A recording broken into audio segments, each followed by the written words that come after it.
Look at these two images. What's the difference? They're both Tom and Jerry, but why do they feel so different? The one on the left is Hanna-Barbera's run of Tom and Jerry. The one on the right is Chuck Jones' run of Tom and Jerry. Under Hanna-Barbera's supervision, MGM produced 114 animated shorts and won 7 Academy Awards with 13 nominations. Chuck Jones made 34 shorts of Tom and Jerry between 1963 and 1967 and won 0 Academy Awards. What's the difference? Reboots aren't really a new phenomenon. Why wouldn't execs whose main focus is on profit want to milk their cash cows for as much as possible? Why do some reboots succeed and others fail? It's because not all writers understand a fundamental part of character building, and that is personality. Hanna-Barbera made Tom and Jerry from 1940 to 1958. With all the success that they were having, why did they ever stop? Well, a major change in media consumption happened in the 1950s, a little invention called television. MGM Studios tried to adapt, but ended up scrapping their entire animation department in 1957, with their last Tom and Jerry cartoon coming out in 1958. After an unsuccessful reboot attempt in 1961, the legendary Looney Tunes animator Chuck Jones was given a shot at rebooting the duo.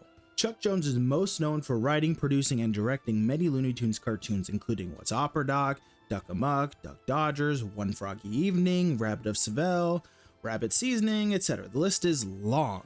He created the Grinch cartoon that everyone loves, and Robin Williams even called him the Orson Welles of cartoons. Okay. So if he was so great, why didn't he have the Academy success with his Tom and Jerry run? It could be that his run was only 14 years shorter than Hanna-Barbera, so Hanna-Barbera had more opportunities with 80 more shorts.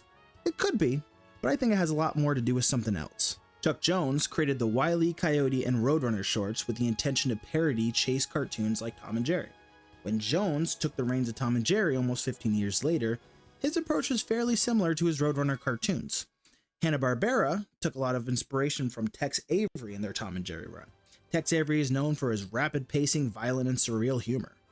Now, Chuck Jones did keep some surrealist humor that was a mainstay in his Roadrunner cartoons, but slowed down a lot of the pace.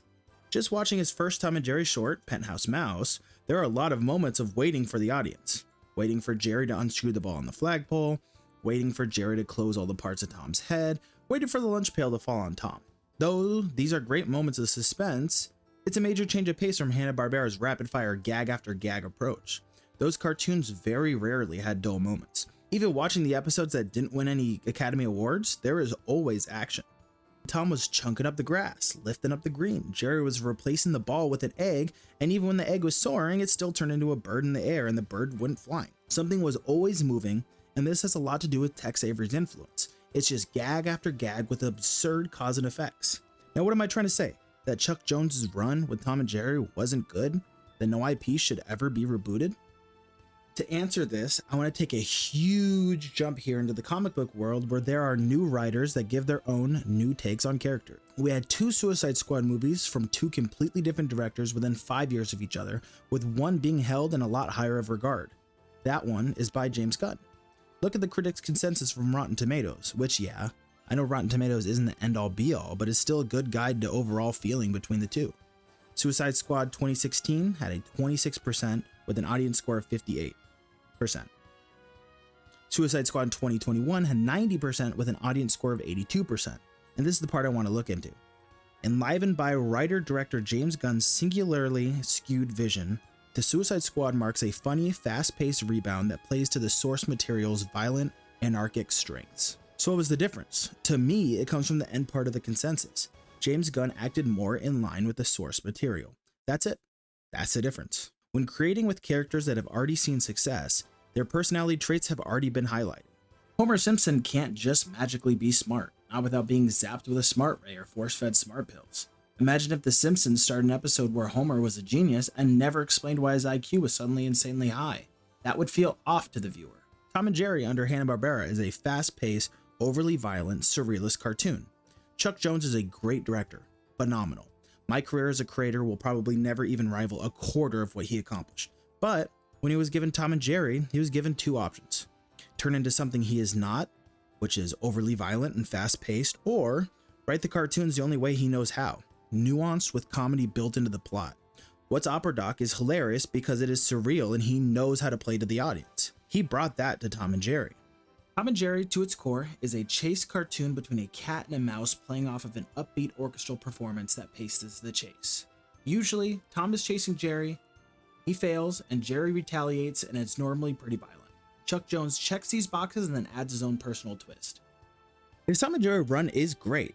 It just wasn't Hanna-Barbera. Does that mean Hanna-Barbera was better? I'm actually not so sure that we can compare them that way. Comparison for comparison's sake is kind of a fool's errand in my opinion. Who's better, LeBron James or Michael Jordan? Who's better, Tom Brady or Patrick Mahomes? Jordan won 6-0 in the finals. Hanna-Barbera won 7 Academy Awards for the run of Tom and Jerry. Tom Brady won 7-3 in Super Bowls. Yeah, he won 7, but he also lost 3. Jordan never lost any. Blah, blah, blah. To me, who cares? Enjoy the product that's being put out. We were blessed to have Chuck Jones create not just what he did with Looney Tunes, but to Tom and Jerry as well. He turned Tom and Jerry into his, and we're all lucky for that. In a perfect world, I think if you took Chuck Jones' designs and plot with Hanna-Barbera's pacing and slapstick humor, we would have the greatest Tom and Jerry run of all time. And that doesn't mean I have anything against any of the other reboots and spin-offs. These two are just my favorites. Have a great day.